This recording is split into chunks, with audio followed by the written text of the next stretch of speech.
श्री शिवाय नमस्तुभ्यं, नमो भगवते वासुदेवाय। भक्तों, निर्जला एकादशी का व्रत साल में केवल एक बार आता है और इसे सभी एकादशियों में सबसे श्रेष्ठ माना जाता है। लेकिन क्या आप जानते हैं कि इस पावन दिन 5 ऐसी चीज़ें हैं जिन्हें ग्रहण करने के बारे में बहुत कम लोग जानते हैं। धार्मिक मान्यताओं के अनुसार ये वस्तुएं भगवान विष्णु की पूजा और प्रसाद से जुड़ी मानी जाती हैं।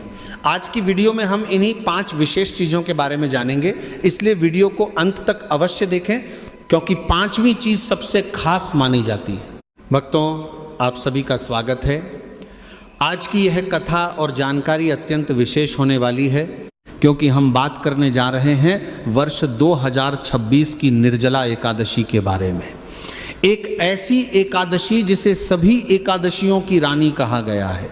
एक ऐसा व्रत जिसके विषय में कहा जाता है कि यदि कोई श्रद्धालु पूरे वर्ष की एकादशियों का व्रत न कर पाए तो केवल निर्जला एकादशी का व्रत करके भी अनेक एकादशियों के पुण्य का अधिकारी बन सकता है। लेकिन भक्तों, आज हम केवल तिथि, मुहूर्त और व्रत की बात नहीं करेंगे। आज हम उन 5 विशेष वस्तुओं के विषय में भी जानेंगे जिनका संबंध भगवान विष्णु की भक्ति, पूजा और प्रसाद से माना जाता है।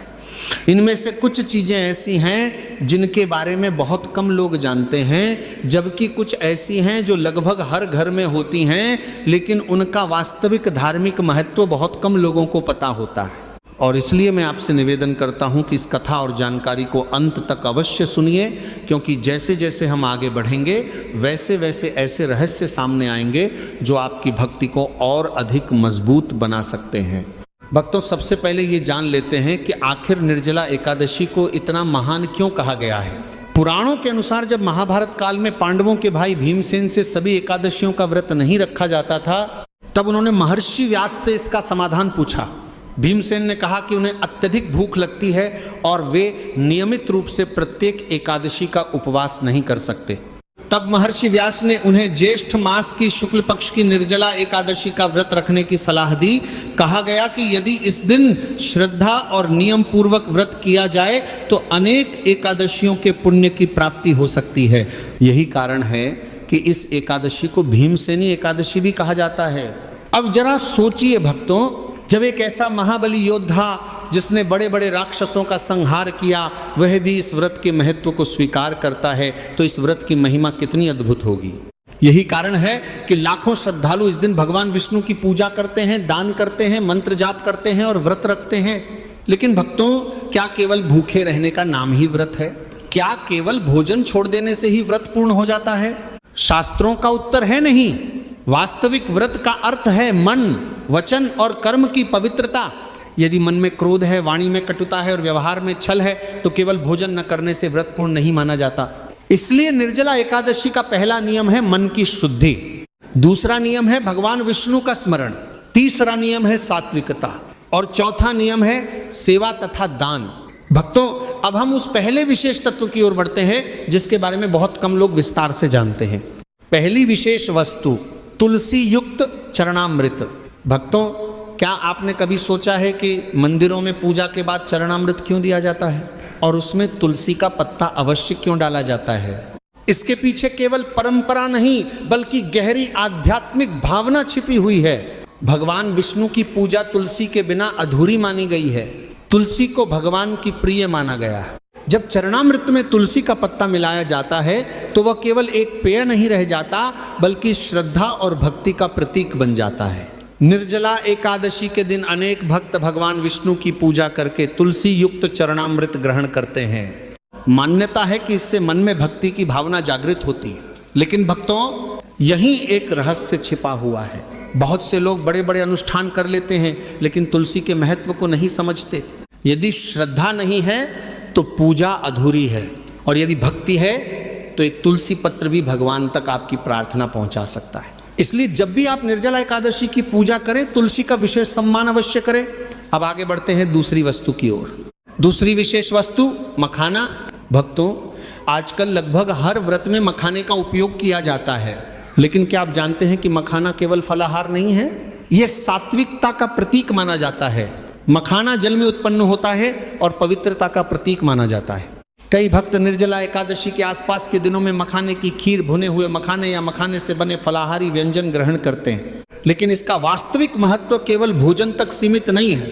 यह हमें संयम की शिक्षा देता है। आज का मनुष्य स्वाद के पीछे भाग रहा है, लेकिन व्रत हमें सिखाता है कि जीवन केवल स्वाद के लिए नहीं है, जीवन का उद्देश्य आत्मिक उन्नति भी है। और जब कोई व्यक्ति व्रत में साधारण तथा सात्विक आहार ग्रहण करता है, तब उसका मन भी धीरे धीरे शांत होने लगता है। यही कारण है कि मखाना व्रत का अत्यंत लोकप्रिय और सम्मानित आहार माना जाता है। लेकिन भक्तों, अब जो तीसरी वस्तु आने वाली है, उसका संबंध सीधे पवित्रता और शुभता से माना जाता है। और यही वह वस्तु है जो लगभग हर पूजा में किसी न किसी रूप में दिखाई देती है। वह क्या है, उसका रहस्य हम आगे जानेंगे। तीसरी विशेष वस्तु नारियल और नारियल जल। भक्तों, यदि आप किसी भी शुभ कार्य, पूजा, यज्ञ या धार्मिक अनुष्ठान को देखें तो वहां नारियल अवश्य दिखाई देगा। लेकिन क्या आपने कभी सोचा है कि आखिर नारियल को इतना शुभ क्यों माना जाता है? शास्त्रों में नारियल को श्रीफल कहा गया है। श्री अर्थात माता लक्ष्मी और फल अर्थात शुभ फल प्रदान करने वाला, इसी कारण से श्रीफल कहा जाता है।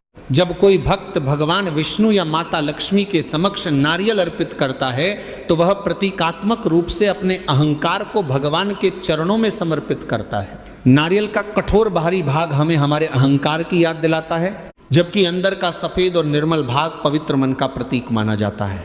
यही कारण है कि कई संत और आचार्य कहते हैं कि मनुष्य को भी नारियल की तरह बनना चाहिए।